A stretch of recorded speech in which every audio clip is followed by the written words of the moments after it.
Welcome to the world of science fiction stories, and don't forget to like, share, and subscribe my channel. Enjoy the listening. Human mechanic bought a broken alien ship, instead got a grumpy alien feline that he never expected.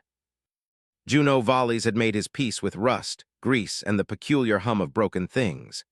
His life revolved around the workshop nestled in Dock Sector 41, where derelict ships went to die and sometimes to be reborn. He liked it that way, quiet, mechanical, predictable. So when he stumbled across an obscure listing from the auction archives titled Zolarian Royal Transport, inert, containment secured, low risk, he saw opportunity, not trouble. The bidding was uncharacteristically light. Most mechanics avoided Zolarian tech. It was rumored to be living, volatile, and impossible to reverse engineer. But Juno wasn't most mechanics. His curiosity, a flaw many considered fatal, flared with the possibilities. A royal ship with rare systems and unique engineering, salvaging it could mean months, years of revenue. He entered his bid, barely over the minimum, and won. Dockmaster Yevon signed over the cargo without fanfare. "Stored in hangar B9, he muttered, already moving to the next job. "No one's touched it since the auction house dropped it off. You'll need a containment lift." Juno didn't hesitate. He grabbed his toolkit, powered up the cargo platform, and rolled it toward the forgotten wing of the station. Hangar B9 was dim, stale, with air that hadn't been cycled properly in weeks. There, sitting beneath a dark tarp, was his prize. He approached it slowly. The outline wasn't ship-like. It was too low to the ground, too wide in the shoulders. The silhouette reminded him of something asleep and powerful. Dismissing the unease, he reached out and pulled the tarp away. The figure underneath didn't move. It was a pod, smooth, obsidian black, striped with veins of violet light. Strange etchings glowed faintly along the base. The surface throbbed gently, like it was breathing. Juno set his hand on it, looking for an access latch. The pod shuddered. A low, resonant growl pulsed through the floor, deep enough to make the tools in his belt vibrate. He backed away, instincts flaring. The pod hissed open with a sudden gasp of escaping air. A rush of cold filled the hangar, and then the sound came again, closer, this time not mechanical, animal. Juno turned, and a tiger stepped out. Massive, sleek, striped in gold and black, its fur shimmering with subtle bioluminescence. Cybernetic plating ran along its shoulders with glimmering conduits wrapping around its limbs like armor. Its eyes locked onto Juno, blue, intelligent, ancient. The tiger blinked once. "You're not royalty," it said, its voice smooth and rough as gravel. Juno dropped his wrench. The tiger's voice didn't echo. It entered directly into Juno's mind, not with violence but with undeniable presence, the kind of voice that expected the world to listen when it spoke. Juno slowly bent to pick up his wrench, his eyes never leaving the creature. "No, definitely not royalty." The tiger sniffed the air, then shook itself as if it had just crawled out of a deep, unpleasant sleep. "Then I assume you're responsible for this." It gestured not with a paw but with a flick of its head toward the stasis pod now dimming behind it. "Care to explain? What imbecile thought I was a ship?" Juno opened his mouth, then closed it and opened it again. "You were listed under transports, auction lot number 8871. The tiger growled, not loud, but the lights in the hangar dimmed for half a second. "Transport. They classified me as cargo. I'm guessing someone didn't bother to look inside the pod. I should shred them," Juno offered with a weak grin. "But I'm just the guy who bought the listing, thought I was getting a busted royal shuttle." "You're not entirely wrong," the tiger muttered. "I was once part of the royal escort, one of the last of my kind. My name is Vexerin." Juno hesitated. "Sounds tense, it should." The tiger circled him once, tail twitching. "And what do I call you, human?" Juno Volleys, mechanic, not a threat." Vexerin stopped. "Well, see." A long silence followed. The tiger sat down heavily, paws stretched in front of him, tail curling around his side. "I was locked in that pod for 7 years, Vexerin said, his voice lower. "Now, buried in a warrior species barely heard about, I assumed I would wake in battle, not in a rust-scented garage under the ownership of someone who smells like solder and burnt coffee. I'll have you know I've upgraded to tea." Juno, trying to inject some levity, said, "For someone genetically engineered to be a royal guardian, you complain like a retired lounge singer." "I have survived civil wars, orbital bombardments, and 4 assassination attempts," Vexerin said coldly. "I am entitled to complaints." "Fair," Juno replied. "Also, this should tingle. He flipped the switch. Vexarin jerked upright with a snarl, eyes flaring electric blue. His armor plate snapped together, channels lighting up like constellations across his body. A pulse of energy shot down his spine and into the reinforced plating near his hindquarters. The diagnostics pad beeped once, then glowed green. System stabilization complete. Vexarin exhaled a slow, unpleasant breath. Juno stood up grinning. Welcome to being powered up. You did not do it badly for a mechanic. Was that a compliment? Don't get used to it. He leaned back against a crate, wiped his hands, and glanced at the tiger. So what now? Vexarin stretched his limbs, tested his weight, and turned toward the hangar exit. Now we find out who sold me and why. The station's records were a mess. Juno's access to Delta Lyra's central auction servers only went as far as the surface-level data. Item descriptions, ownership transfers, storage logs, nothing about how a genetically engineered tiger warrior ended up in a pod labeled cargo, variant unknown. But he had a name now. Vexarin remembered it barely. Prinzel Zack, he'd said, his voice distant, as though dragging the memory out from the edge of a dream. He was the last to command me before I entered stasis. He vanished in the rebellion. I assumed he fell. Could he have sold you? Juno asked. No, not willingly. So they dug. Juno pulled favors, called in debts, scoured the shadow terminals. Vexarin spent hours cross-referencing Zolarian war files he had stored in his core memory. Eventually, a trail emerged. Fragmented manifests, contradictory logs, all pointing to a name buried in black market tech sales. So's Halden, a collector known for acquiring rare tech, exotic species, and lost war relics, a trafficker in ghosts. And he was coming to Delta Lyra in 3 days. The timing was too precise to be coincidence. Someone had triggered a retrieval. Perhaps the auction was never meant to find a buyer, only to fish Vexarin out of hiding. Juno didn't sleep that night. He patched together motion sensors across the hangar, reinforced the lockdown grid, and upgraded his handheld stunner into a makeshift EMP lance. Vexarin didn't sleep either. He sat in the dark, silent and watchful, his tail twitching occasionally like a metronome of unease. On the second night, a coded message pinged Juno's system. It was unsigned, encrypted, and chilling in its simplicity. Unit VKX-9 has been improperly claimed. Please prepare for return. Vexarin read it once. They're not asking, they think you're property, let them try. When the third night arrived, the hangar lights dimmed at precisely 02:00 standard time. Juno watched from the rafters, weapon charged. Vexarin stood at the center of the room, motionless, as the first intruder breached the east access door, silent, fast, inhuman. Vexarin didn't move until they reached the center. Then he was on them. One swipe shattered a reinforced chest plate. Another attacker fired an electronet. Vexarin rolled through it, absorbing the charge and discharging it through his back fence in a burst of furious light. Juno dropped from above, firing twice, tagging the third assailant with the EMP lance. The suit overloaded and crumpled. 3 down. One remained standing in the shadows near the door, a tall, sleek figure wearing a breath mask and robes stitched with polished circuitry. So's Halden, you're defective, the collector said to Vexarin, a beast with too much mind. They never learn. Vexarin stepped forward, slow and deliberate, eyes glowing brighter. And you're the reason royalty fell, parasite profiteer. I gave your kind value, you gave us chains. Halden raised a device.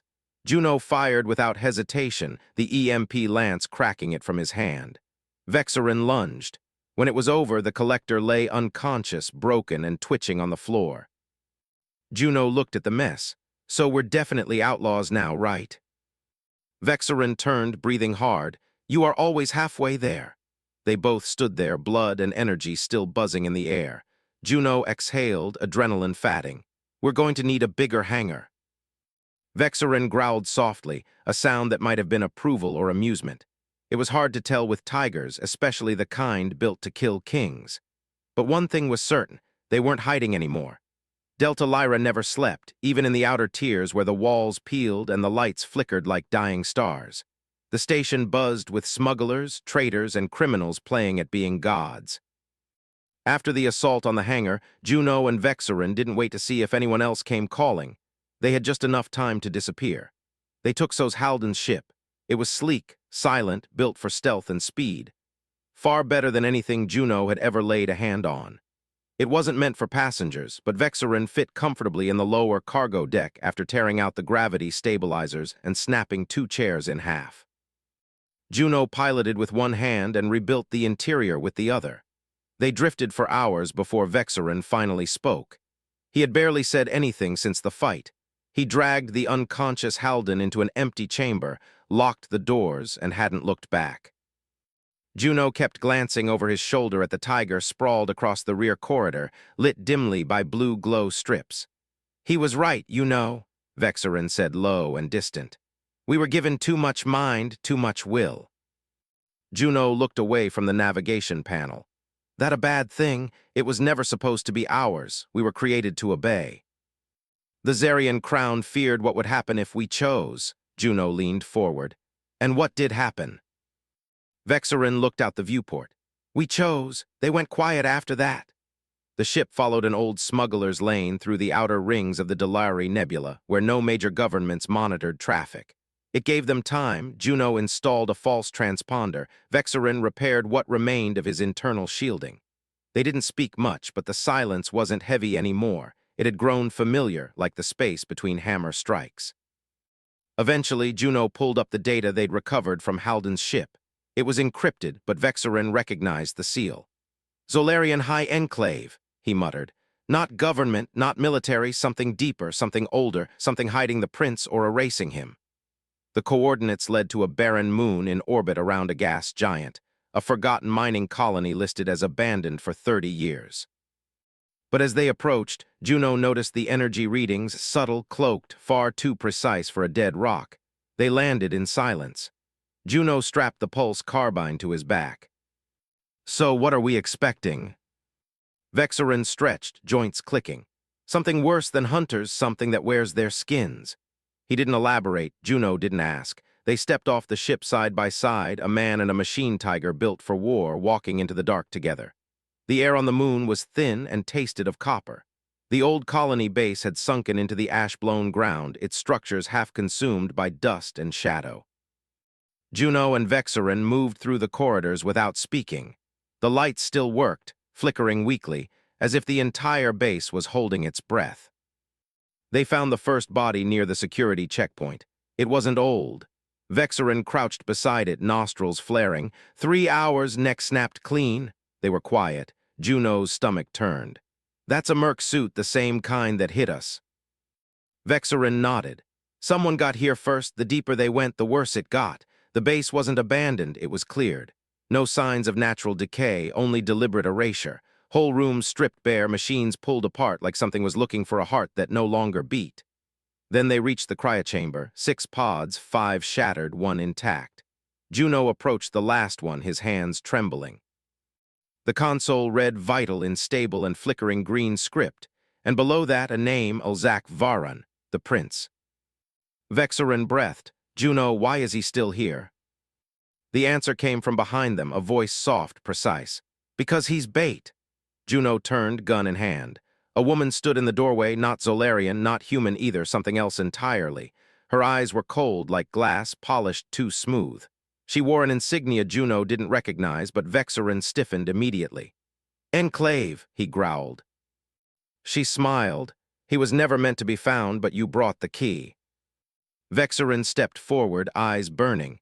"You locked him away to erase the line." "We locked him away to end the war, you beasts, who wouldn't let him die." Juno fired first. The woman moved fast, inhumanly so, but not fast enough. The bolt clipped her shoulder and sent her sprawling. Vexarin leapt past Juno, barreling into the hallway in case others waited, claws sparking off the floor. Inside the chamber, Juno punched the cryo release.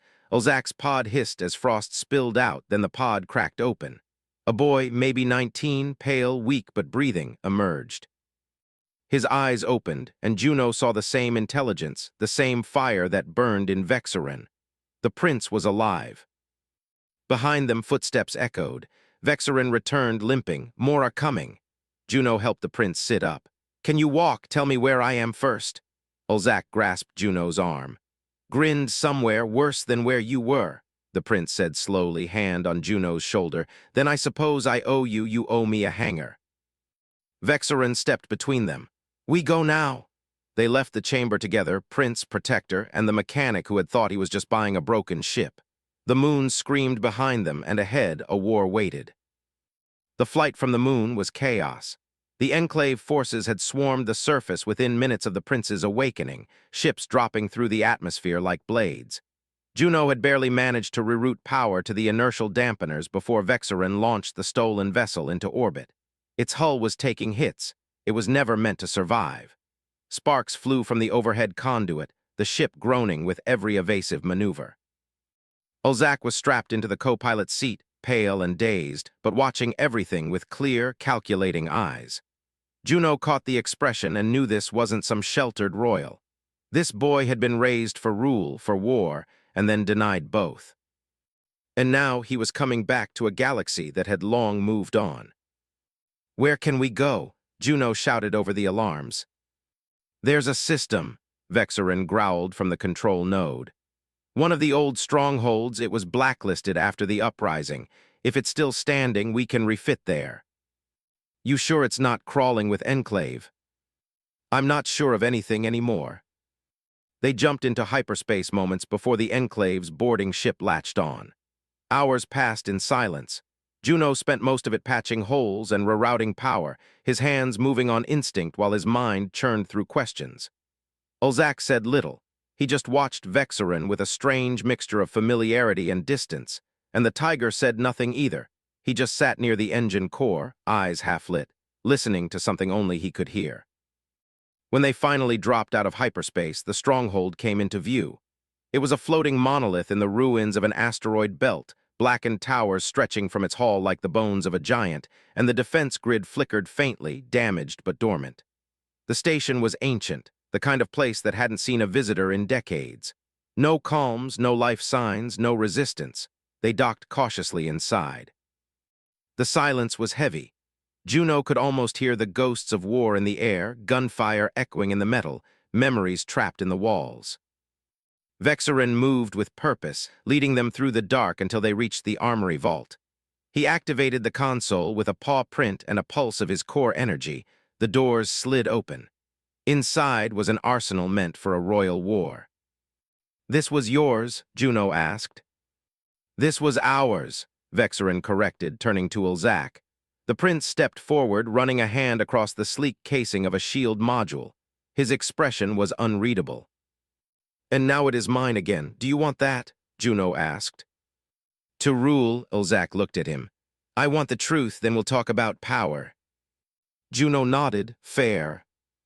Behind them, the station groaned, its systems awakening for the first time in decades, and far, far away someone noticed they hadn't gotten long.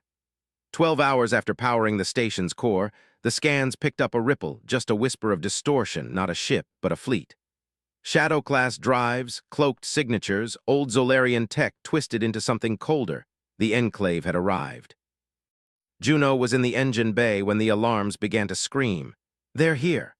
Vexarin growled, already armored. His body was glowing with freshly charged circuits, his bioplating shining with gold pulses of power.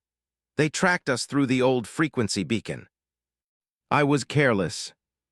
"No, Ulzak," said a voice as they stepped into the room, with a reinforced chest plate fitted over his royal tunic.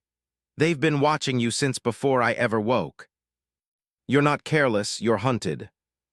Juno loaded the EMP cannon and tossed a sidearm to the prince. "Think you can shoot?" Ulzak caught it without blinking. "I was raised in a palace built on rebellion. I can shoot." The station's outer hall lit with warning lights. Inbound targets, 7 ships, 2 troop carriers, 1 battle cruiser, too much, far too much. They had no fleet, no reinforcements, just 1 mechanic, 1 disgraced guardian, and a boy wearing a dead crown. The first wave of boarding pods struck the station like thunder. Juno stayed in the upper halls, rerouting power to blast doors and sealing off corridors. Ulzak took a strike team through the auxiliary decks, leading station defense drones that still recognized his blood signature. Vexarin hunted alone. He moved like lightning through metal. By the time Juno reached the main corridor, 5 Enclave soldiers lay broken at the tiger's feet, their weapons melted, their suits split open like paper. Vexarin was limping, his right leg sparking, but his eyes blazed with fury. "They're pushing for the vault," he growled. Olzak arrived behind them, breath short but focused. "Then we make our stand there." Juno hesitated, then grinned.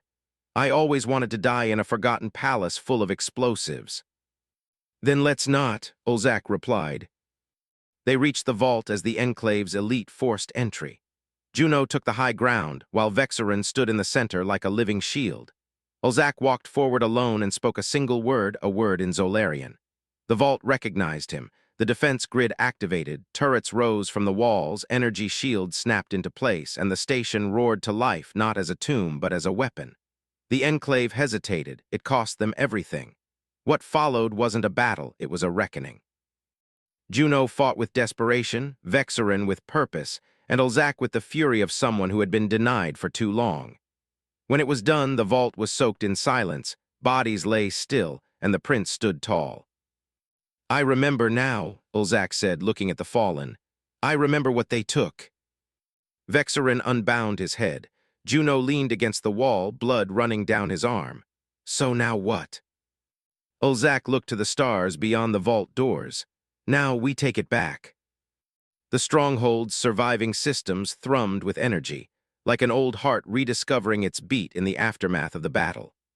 Juno walked the halls in silence, patching broken conduits and rerouting power, trying not to think about the fact that he was now neck-deep in a royal resurrection no one had planned.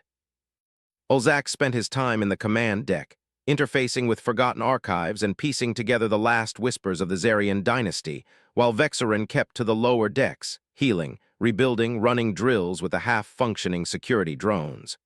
None of them spoke much, but each moved with singular purpose. They had survived. Now they had to act. The Enclave wouldn't wait. The fleet they had crushed on the moon was just a scout force. The message had been sent. Olzak was alive, the last Zarian prince had teeth, and he wasn't hiding anymore. From the armory, Juno salvaged old tech, rail cannons, drone launchers, magnetic shield amplifiers, and began refitting the station's defense grid. He converted what remained of Halden's stealth ship into a mobile command unit, integrating it with the station's AI core and forging something new from the wreckage of their past. By the fourth day, Olzak stood before the command console, facing the wide display of stars, and gave the first order his bloodline had issued in 20 years. "Broadcast to all surviving Zarian beacons, all ranks, all codes, I am Olzak. Von the throne lives, the exile ends. If you still believe, come home." The signal was raw, unfiltered, and bold. Juno held his breath as it rippled across systems long thought dead, a challenge, a dare, and a call. Within hours, answers began to echo back. Some were broken transmissions, others were coordinates, names, a few were only words of mourning, but enough were offers of allegiance. They were not alone, and somewhere deep in space, fleets stirred awake. Old captains sat forward in their chairs, retired guardians opened their eyes, and forgotten bloodlines flared with purpose. The Zarian phoenix was beginning to rise, and the galaxy felt the shift. Vexarin stood beside Juno on the observation deck, watching the stars change color. "He's not the boy I protected," the tiger said quietly. "He's more dangerous now." Juno glanced at him. "You worried?" "No," Vexarin said, voice low. "I'm proud." The final strike came swiftly, just as Juno predicted. The Enclave arrived with a siege fleet, the kind meant to level planets, not strongholds. Dozens of cruisers, 3 capital dreadnoughts, and 1 ancient siege engine that still bore the scorched sigils of the old rebellion. It crept into orbit like death made mechanical, and for the first time since the war, the voyage shimmered with the promise of annihilation. The station system screamed warnings. Olzak stood on the bridge, cloaked in Zolarian command armor, his pulse slow, his gaze unwavering. He didn't order retreat, he ordered broadcast. Juno heard it across every hallway. "To those who come to erase me, remember this, I did not survive to run, and I did not rise to kneel." The battle began before the Enclave could finish positioning. Zarian loyalists emerged from hyperspace in scattered wings, fractured ships, retrofit fighters, old war machines powered by pride and desperation. They didn't wait for strategy. They moved like a tide born of rage. Inside the stronghold, Juno manned the core reactor, feeding power into shield banks and weapons arrays. Sweat poured down his neck as systems blinked red, then green, then red again. The station shook with every hit, but it held on the front line. Vexarin launched himself from the deck in his personal drop pod, his armor locked in war form, claws supercharged, tail lined with kinetic coils. He landed on an enemy cruiser mid-barrage, tearing through it like a beast reborn. Soldiers scattered, some tried to run, few succeeded. Above it all, Ulzac's voice rang out across every channel, not in desperation, but in command. By the hour's end, the station was blackened but standing. The enclave was broken, its command ships disabled, its siege engine reduced to molten slag by the prince's final order. Total burn! Silence returned. The stars were clearer than they had been in years. Inside the command deck, Juno stood beside Ulzac, both of them watching the enemy debris drift away. "You're really going to bring it back?" Juno asked. Ulzac turned to him. "I don't want to rebuild the Empire. I want to rebuild the idea, a place where things like Vexarin aren't weapons, where mechanics aren't left alone in broken hangars, where loyalty means more than fear." Juno looked at the console. "That's a lot of work." "I have time and a tiger," Juno added with a grin.